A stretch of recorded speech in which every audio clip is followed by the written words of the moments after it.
High Admiral Xirax of the Velkari Empire stood aboard the bridge of the Eternal Dominion, his crystalline exoskeleton reflecting the starlight as he observed the approaching human vessels. Their ship seemed almost laughably small compared to his 12-kilometer flagship, like insects approaching a dragon. The largest human vessel barely reached 800 meters in length. "Magnification, maximum," he commanded, his secondary voice chambers vibrating with barely concealed disdain. The holographic display zoomed in on the lead vessel, designated as UES Horizon. Its design was peculiar, smooth, almost organic curves rather than the proper geometric precision of Velkari engineering. Captain Sophia Chen of the UES Horizon maintained perfect composure as her ship approached the massive alien vessel. "Tactical analysis," she requested quietly. "Their flagship masses approximately 30 times our entire diplomatic fleet combined," Lieutenant Rivera reported from his station. "Energy readings are extraordinary, Captain. Their power output exceeds our published specifications by several orders of magnitude." Chen nodded slightly, her expression unchanged. "And their weapons systems? Standard energy projection arrays, but scaled to match their size. They seem to favor overwhelming force over precision. Their targeting systems appear relatively basic though, built for engaging large targets at extreme range." The communication system crackled to life with a harmonically modulated voice that seemed to resonate through their bones. "Human Vessel Horizon, you will proceed to Docking Bay 94. Any deviation from your assigned course will be considered an act of aggression." "Acknowledged, Eternal Dominion," Chen replied smoothly. "We're honored by your hospitality." She gestured to her helmsman, who began the careful approach to a docking bay large enough to house their entire fleet. The diplomatic reception chamber aboard the Eternal Dominion was clearly designed to intimidate, with ceiling heights that would accommodate a small building. High Admiral Xirax's towering form, nearly 4 meters tall, loomed over the human delegation. His crystalline structure shifted colors in the harsh lighting, currently cycling through shades of deep purple and gold, a display of what passed for amusement among his kind. "I must admit," he resonated, addressing his officers more than his guests, "when we detected your civilization's electromagnetic emissions, we expected more." He paused, letting his crystalline structure flash briefly white, the Velkari equivalent of a condescending smile. "More everything, really." Captain Chen maintained her diplomatic posture, though she noticed her military attaché, Commander Santos, tensing slightly. The chamber itself hummed with barely subsonic frequencies, a clear attempt at psychological warfare that their briefings had prepared them for. "Your ships," Xirax continued, gesturing dismissively toward the viewport where the horizon was visible. "They're so quaint. Tell me, Captain Chen, do they even have weapons, or do you rely entirely on hiding?" "Every tool has its purpose, High Admiral," Chen replied, her slight smile never wavering. "We find our vessels serve ours quite adequately."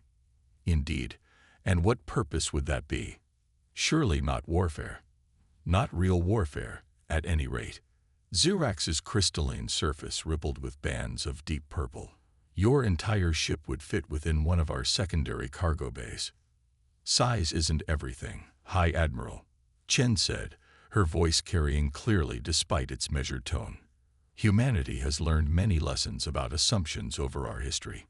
Xirax's structure flashed crimson briefly, a warning display. "What lessons could your species possibly teach the Velkari Empire? We have conquered 12 sectors. Our smallest destroyer could obliterate your entire fleet." Chen's smile remained unchanged, but something in her eyes caused one of Xirax's junior officers to step back involuntarily. "That's an interesting theory, High Admiral. Let's hope we never have to test it." The tension in the chamber ratcheted up several notches. Xirax's entire form pulsed with bands of deep red. "Was that a threat, Captain?" "Not at all," Chen replied smoothly. "Merely an observation about the nature of untested theories. Now, shall we discuss the matter of establishing diplomatic relations between our peoples? The negotiations lasted exactly 4 hours before they collapsed completely. As Captain Chen's shuttle departed the Eternal Dominion, she transmitted a single coded burst to Earth command. Protocol Cassandra is in effect. They're exactly what we expected. Recommend immediate implementation of Operation Hidden Hand. In his command chamber, High Admiral Zirax reviewed the sensor data from the human vessels, his crystalline form still cycling through shades of irritation. Something about their ships bothered him. Their design was too elegant, too precise. It was almost as if, High Admiral, his tactical officer interrupted his thoughts. We're detecting unusual energy signatures from the human vessels. They're different from their approach vectors. Zirax's form stiffened. Different how? The readings, they don't match anything in our database. And they're growing stronger. The first shots of the war would be fired within the hour. The Velkhari Empire was about to learn why humanity had designed their ships the way they did, and why making assumptions about an enemy's capabilities was the last mistake any military power should make. Captain Sarah Martinez stood on the bridge of the UEAS Shadowdancer, watching the massive Velkhari warship approach through the nebula's shifting clouds. Her vessel, barely 400 meters in length, would have appeared insignificant next to the 5-kilometer behemoth bearing down on them. That was precisely the point. Status of the quantum field, she asked quietly. Operating at full efficiency, Lieutenant Kumar replied from his station. They're seeing exactly what we want them to see. The Velkhari vessel, Pride of Empire, continued its approach, its massive weapon arrays glowing with barely contained energy. The humans had retreated from 3 systems already, their seemingly primitive ships falling back in apparent disarray. It had only fueled the Velkhari's contempt. They're charging their main battery, Kumar reported. Energy readings are off the scale. Martins allowed herself a small smile. Maintain course. Let them think they have us. The Pride of Empire's command center pulsed with confident light patterns as Battle Commander Crixus watched the human vessel's apparently clumsy attempts to escape. Such primitive propulsion systems, he commented to his bridge crew. They can barely maintain acceleration under pressure. Sir, his sensor officer interrupted. There's something odd about their energy signature. It's fluctuating. Of course it is, Crixus replied dismissively. Their inferior technology can't handle sustained combat operations. Target their primary drive section. Let's put them out of their misery. The Pride of Empire's main battery released a beam of energy that could have split a small moon. It passed directly through the Shadowdancer's position and hit nothing but vacuum. Impossible. Crixus's crystalline form flashed with shock. Where did they? Multiple new contacts, his sensor officer shouted. They're everywhere. The Shadowdancer hadn't been running at all. The vessel the Velkhari had been chasing was merely one of dozens of quantum echoes, a technology that had taken humanity decades to perfect. The real ship, along with 5 others of its class, had been paralleling the Pride of Empire's course, completely invisible to Velkhari sensors. Execute pattern starburst, Martinez commanded. Show them what we can really do. 6 human vessels suddenly materialized around the Velkhari warship, their primitive drives revealing themselves as advanced quantum propulsion systems. Each ship was equipped with weapons that would have seemed impossible on vessels of their size, made possible by technologies the Velkhari had never even considered. Target their shield emitters, Martins ordered. Synchronize strike in 3, 2, 1. The human ships moved with impossible precision, their attacks coordinated through quantum-entangled networks that allowed them to act as a single organism. The Pride of Empire's massive shields, designed to withstand frontal assaults from vessels of equal size, proved vulnerable to multiple precise strikes at seemingly random points. Shields failing, Crixus's tactical officer reported, his crystalline form pulsing with panic. Their weapons, they're bypassing our defensive matrices somehow. Impossible, Crixus insisted. They're too small to generate that kind of power. Second wave, Martinez commanded. Target their weapon arrays. Let's show them why size isn't everything. The human ships danced around the massive Valkyrie vessel like wolves around a bear, striking with devastating precision at weak points that shouldn't have existed. Each hit was calculated to cascade through the enemy's power distribution network, using their own size against them. In Earth Command, Admiral Chen watched the battle telemetry with satisfaction. Operation Hidden Hand is proceeding as planned, she reported to the assembled military council. The Valkyrie are reacting exactly as expected. Their entire military doctrine is based on overwhelming force, General Santos added. They never develop the kind of precision, targeting, or coordinated tactics we take for granted because they never needed to. Back in the nebula, the Pride of Empire was learning harsh lessons about the true nature of space combat. Their massive weapon arrays, capable of destroying planets, proved useless against targets that could predict and avoid their firing solutions with apparent ease.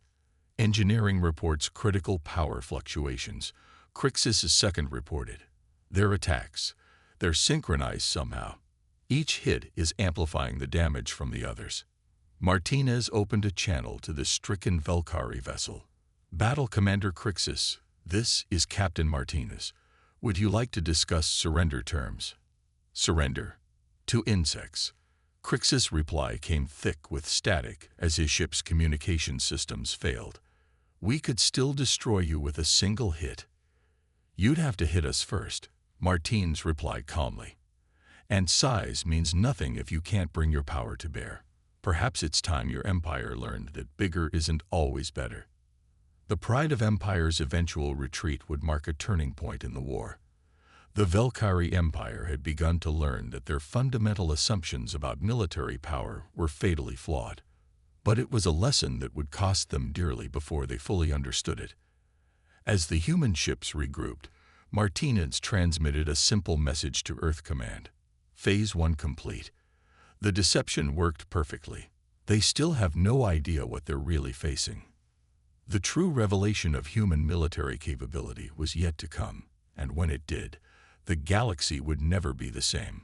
Fleet Commander Nira stood in the crystal-lined war room of the Valkyrie command ship Unyielding Truth, her normally pristine crystalline form showing stress fractures as she studied the tactical displays. The human fleet movements made no sense. Their ships ignored traditional formation protocols, moving in patterns that seemed almost chaotic. Report from the 7th Battle Group, her tactical officer announced, his own crystalline structure dulled with fatigue. Another defeat. The humans, they're using some kind of new tactic. Our ships can't maintain an effective firing solution.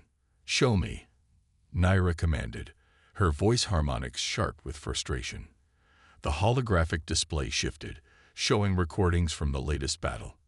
Human vessels, already dwarfed by Valkyrie warships, had apparently subdivided their forces even further. Hundreds of small craft, barely larger than shuttles, swarmed through space in complex patterns that defy prediction. Quantum swarm tactics, explained Dr. Vex, their leading xenotechnology analyst. Each vessel acts as part of a greater whole, sharing targeting data and coordinating attacks through some form of instantaneous communication network. We've never seen anything like it. In the Artemis cluster, Commander Elena Patel watched her battle group execute the very maneuvers that were confounding the Valkyrie. The UES Kestrel, her command ship, was coordinating the movements of 30 quantum-linked corvettes, each one a marvel of miniaturized technology. Swarm pattern Delta, she ordered. Let's show them what true adaptation looks like. The human vessels moved like a school of fish, flowing around the massive energy beams from Valkyrie warships with practiced ease. Each ship's quantum computer predicted enemy firing solutions microseconds before they executed, sharing that data instantly across the entire formation. They're trying to adapt, Lieutenant Collins reported from Tactical. Their firing patterns are becoming more erratic. That's because they're finally learning, Paddle replied with a grim smile. But learning takes time. Time they don't have. The Valkyrie had spent centuries perfecting their doctrine of overwhelming force. Their ships were masterpieces of brute force engineering, capable of unleashing enough energy to shatter planets. But they had never faced an enemy that simply refused to be overwhelmed. Multiple hits confirmed. Collins announced as another coordinated strike slipped through Valkyrie defenses. Their shield geometries can't adapt quickly enough to our attack patterns. In her war room, Naira watched with growing horror as another of her mighty dreadnoughts fell to the human swarm. Its massive weapons, designed to engage targets at extreme range, proved useless against opponents that could predict and avoid their shots while striking from multiple vectors simultaneously. "We need to adapt," she declared, her crystalline form pulsing with determination. "Begin immediate retrofitting of all vessels. Increase point defense coverage. Enhance targeting systems." "It won't be enough," Dr. Vex interrupted, earning shocked looks from the other officers. "Their technology isn't just different from ours. It's evolved along a completely different path. While we focused on increasing size and power, they perfected efficiency and coordination." A tactical alert flashed across their displays. Another human attack group had been detected, this one employing yet another new configuration they hadn't seen before. "How?" Naira demanded, her frustration evident in the discordant harmonics of her voice. "How do they keep changing their tactics so quickly?" The answer, had she known it, lay in the fundamental difference between human and Valkyrie military philosophy. While the Valkyrie built bigger ships to solve their problems, humanity had invested in artificial intelligence, quantum computing, and neural interface systems that allowed their crews to adapt and reconfigure their tactics in real time. Commander Patel's voice carried across the quantum network to her battle group. "Remember your training. Every move they make teaches us something new. Every adaptation they attempt gives us another weakness to exploit. This isn't just about winning battles. It's about showing them a better way." The human ships began another attack run, their formation shifting into yet another unpredictable pattern. The Valkyrie vessels, still struggling to adapt to previous tactics, found themselves facing an entirely new form of assault. "They're not just adapting," Dr. Vex observed quietly as he watched another Valkyrie formation break apart under human attack. "They're revolving. Every engagement teaches them more about us than we learn about them." As the battle progressed, the fundamental flaws in Valkyrie military doctrine became increasingly apparent. Their rigid command structure, once considered a strength, prevented the kind of rapid tactical evolution that the humans employed as naturally as breathing. "Begin fall back to secondary positions," Naira finally ordered, her voice heavy with the weight of recognition. "And send word to High Command. The humans, they're not just fighting us. They're rewriting the rules of warfare itself." The battle would mark another turning point in the war, not because of the territory gained or lost, but because it forced the mighty Valkyrie Empire to confront an uncomfortable truth. Sometimes the most powerful force in the universe isn't the ability to destroy, but the ability to adapt. As Commander Patel prepared her after-action report, she included a note that would eventually become famous throughout both fleets. The Valkyrie built their empire on the assumption that power flows from the barrel of the biggest gun. We built ours on the understanding that true power lies in knowing exactly where and when to shoot. Grand Admiral Tsilos stood before the Valkyrie High Council, his crystalline form dulled with exhaustion, but pulsing with desperate intensity. The holographic display behind him showed their latest creation, a vessel that dwarfed everything they had built before. "The World Render," he announced, his harmonic resonance filled with pride. 20 kilometers of concentrated power. Its main weapon can tear apart a planet's core. Not even the humans' swarm tactics can stand against such force.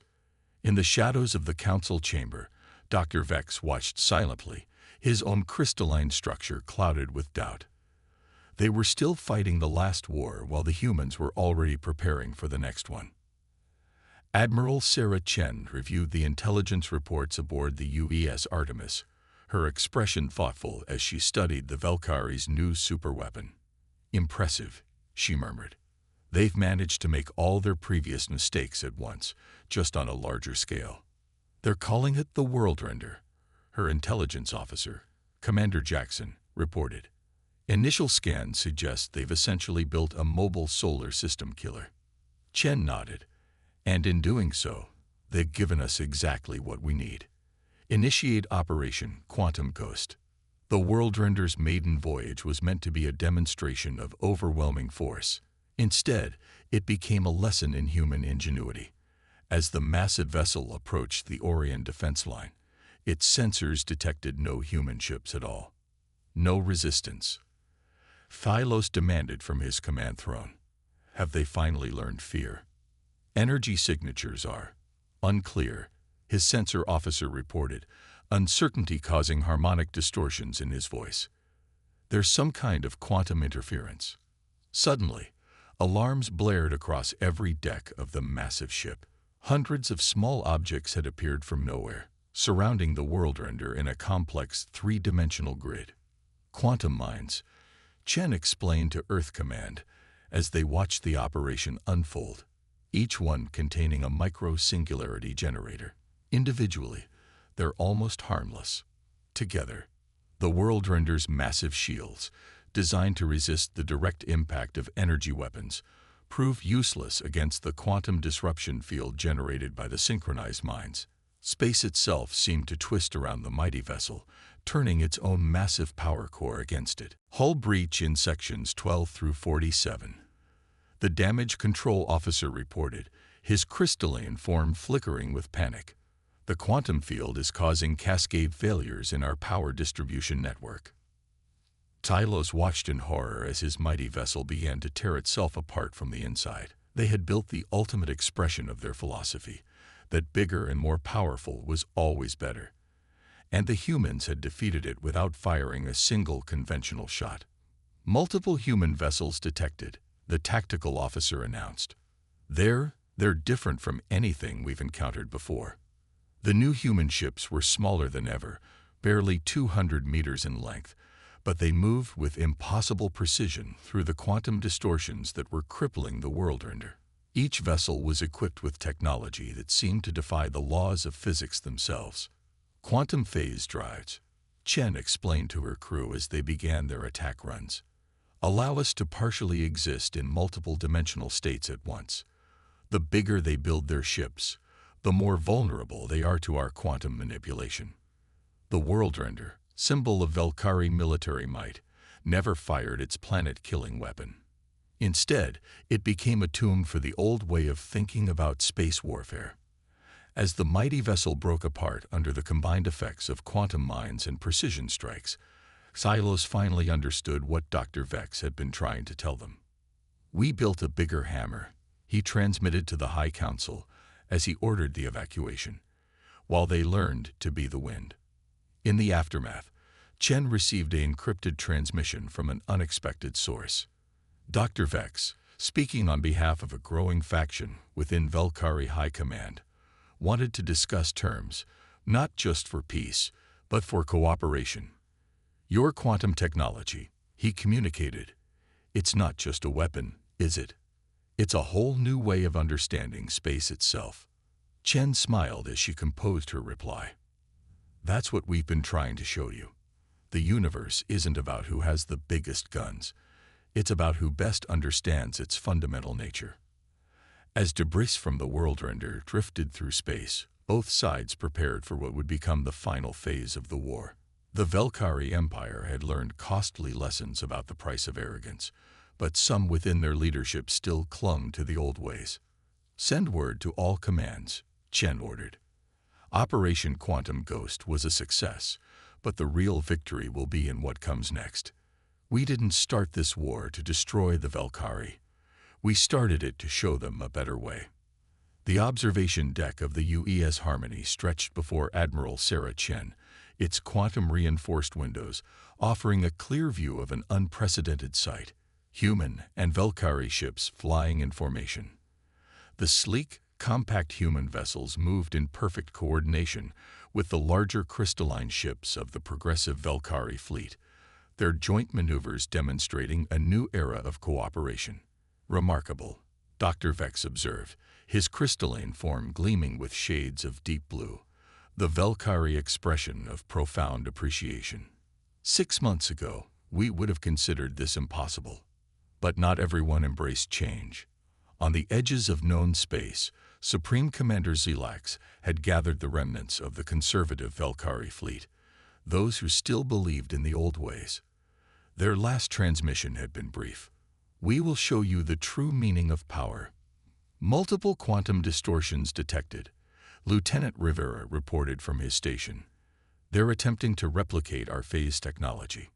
Chen nodded grimly, without understanding the underlying principles, exactly as we expected. The conservative fleet emerged from hyperspace in an awesome display of raw power. They had retrofitted their massive ships with stolen quantum technology, creating hybrid vessels that threatened to tear space itself apart. "Their power signatures are dangerously unstable," Dr. Vex reported, his form pulsing with concern.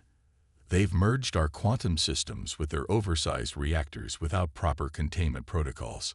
All ships, execute Operation Unity," Chen commanded. The joint human Valkyrie fleet moved into position, their formations incorporating the best of both civilizations' tactical doctrines. The smaller human vessels created quantum corridors through which the larger Valkyrie ships could achieve unprecedented maneuverability. Zelax's voice boomed across all frequencies. "Behold the true power of the Valkyrie Empire. We have taken your technology and perfected it." The conservative fleet's first volley was spectacular and spectacularly ineffective. Their hybrid weapons, impressive in raw power, lacked the precision and understanding that made quantum technology truly revolutionary. "They don't understand," Dr. Vex commented as he watched the battle unfold. "Quantum mechanics isn't about power. It's about harmony, about working with the fundamental nature of spacetime, rather than trying to dominate it." The joint fleet's response demonstrated this principle perfectly. Human quantum ships created localizing fields that the Valkyrie vessels used to amplify their conventional weapons with unprecedented accuracy. Each shot was precisely calculated, not to destroy, but to disable. "Their containment fields are failing," Rivera reported. "The quantum reactors are becoming unstable." Chen opened a channel to Zelax's flagship. "Supreme Commander, your hybrid systems are reaching critical levels. Allow us to assist in safely shutting them down." "Never." Zelax's response crackled with distortion. "We will not surrender to those who would make us weak." "Strength isn't about size or power," Chen replied calmly. "It's about understanding, something your own people have already begun to learn." As if to emphasize her point, the conservative fleet's hybrid systems began to cascade. Ships designed to dominate through sheer size found themselves trapped by their own bulk as quantum fields went haywire. "All ships, execute rescue operations," Chen ordered. "Priority is saving lives, not winning battles." What followed would be remembered as the defining moment of the war. Human quantum ships darted between the failing Valkyrie vessels, creating stable corridors through which progressive Valkyrie ships could evacuate their conservative brethren. Former enemies worked together to save those who still considered themselves enemies. In his command center, Zelax watched as his mighty fleet was not destroyed, but saved by the very tactics he had dismissed. The last transmission from his flagship was different from the first. Perhaps we have something to learn after all." The aftermath brought changes no one could have predicted. The Valkyrie Empire transformed itself, not through defeat but through understanding. Their massive ships were not scrapped but repurposed, combined with human quantum technology to create vessels that served as mobile research stations and exploration platforms. "We built our empire on the belief that power came from dominance," Dr. Vex reflected as he and Chen watched the joint fleet conduct rescue operations. "You showed us that true power comes from understanding." Chen smiled as she watched a human quantum corvette guide a massive Valkyrie science vessel through a delicate scanning operation. "And you've shown us that size does have its uses, when applied with wisdom rather than arrogance." The war ended not with the destruction of an enemy, but with the birth of a partnership. The Velkari learned that bigger wasn't always better, while humanity learned that their drive for efficiency could be balanced with the Velkari's gift for grand engineering. And to think, Chen mused, watching the combined fleet work in harmony. All of this started because someone thought our ships were too small. Dr. Vex's crystalline form shimmered with what humans had learned to recognize as laughter. Perhaps the greatest power of all is the ability to admit when we're wrong, and to learn from those we once thought beneath us. As the joint fleet prepared for its first official mission of peaceful exploration, Chen couldn't help but reflect on how far both species had come. They had started as enemies, divided by fundamentally different approaches to technology and warfare. They ended as partners, each bringing their unique strengths to create something greater than either could have achieved alone. The stars stretched out before them, no longer a battlefield but a frontier of endless possibilities. Human ingenuity and Velkari ambition had forged a partnership that would reshape the galaxy, not through force, but through understanding. The greatest victory, in the end, wasn't about who had the biggest ships or the most powerful weapons. It was about learning to see strength in difference and power in cooperation.